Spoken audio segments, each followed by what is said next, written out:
राज्यसभा के लिए मतदान में अब 24 घंटे से भी कम समय का वक्त बचा है, लेकिन कांग्रेस खेमे में सबसे ज़्यादा इस वक्त चहल पहल और उथल पुथल दोनों ही है। मैम, बीजेपी वाले कह रहे हैं कि वो लोग चिंतन बैठक कर रहे हैं। आप लोग क्या कर रहे हैं पिछले 10 दिन से होटल में? ये सवाल वो जवाब जानना चाहते हैं। देखिए, ये सवाल उन्हीं से पूछा जाना चाहिए। पूरे देश में इस चीज़ की चर्चा है कि कैसे भारतीय जनता पार्टी, जिसे जब जनादेश नहीं मिलता राज्यों में, तो उसको मैन्युफैक्चर करने की कवायद करती है।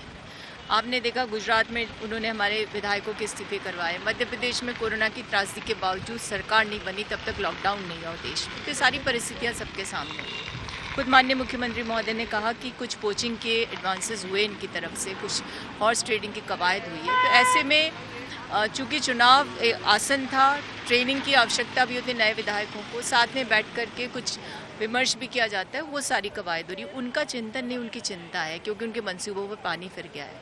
और वो जिस तरह से उन्होंने एक दूसरा कैंडिडेट खड़ा किया था बिना नंबर्स के, वो इस बात का सूचक है कि जितनी बात कांग्रेस पार्टी कह रही है यहाँ, उसमें सच्चाई है।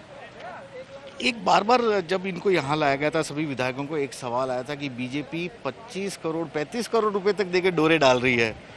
अभी तक कुछ ऐसा नजर आया मैम? इस तरह से कुछ बीजेपी ने कोशिश, आपको लगता है, किया? आपकी पार्टी में सेंध लगाने की कोशिश की है? हमारे जो चीफ विप हैं, उन्होंने एंटी करप्शन को एक पत्र लिखा और उन्होंने कहा कि तथ्यात्मक रूप से हमारे पास जानकारी है कि कुछ ऐसी कवायद हुई है जिसमें करोड़ों रुपए देने की बात हुई है। तो निश्चित रूप से जो बात अगर मुख्यमंत्री जैसी शख्सियत कहे और सार्वजनिक मंच से कहे, तो उसमें बहुत बड़ी गहरी सच्चाई है और फैक्चुअल बात है, इसलिए उन्होंने कही है। तो भारतीय जनता पार्टी ने ऐसा किया है। कर्नाटक में सरकार गिरा दी, गोवा में, अरुणाचल प्रदेश में सरकारें बनाई है। तो उनका मिशन यही रहता है कि किसी भी परिस्थिति में, चाहे कितनी बड़ी महामारी का भी दौर हो, उनका पॉलिटिकल मिशन कंप्लीट होना चाहिए। और उनका पॉलिटिकल जो मिशन है, जो ये कह सकते हैं कि नॉन कॉन्स्टिट्यूशनल उनकी प्रवृत्ति, उस पर विराम लगी राजस्थान में और उनके जो मंसूबे थे उन पर पानी फिरा। इसलिए वो चिंता कर रहे हैं, चिंतन की। वो चिंता जरूर कर रहे हैं, लेकिन आप पिछले 10 दिनों से जिस तरह की रणनीति यहाँ पर तैयार कर रहे हैं, 122 का पहले दिन आपने कहा था कि 122 लोग हम लोग साथ हैं।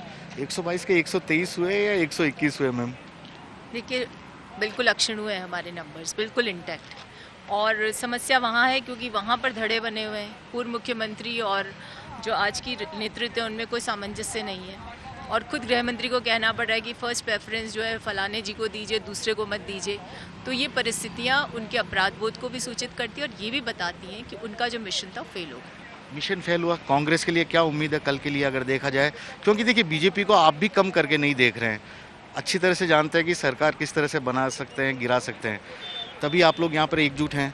कल के लिए आपकी उम्मीद क्या है? ये आखिरी सवाल। दोनों प्रत्याशी जीतेंगे और भारतीय जनता पार्टी को मुँह की खानी पड़ेगी।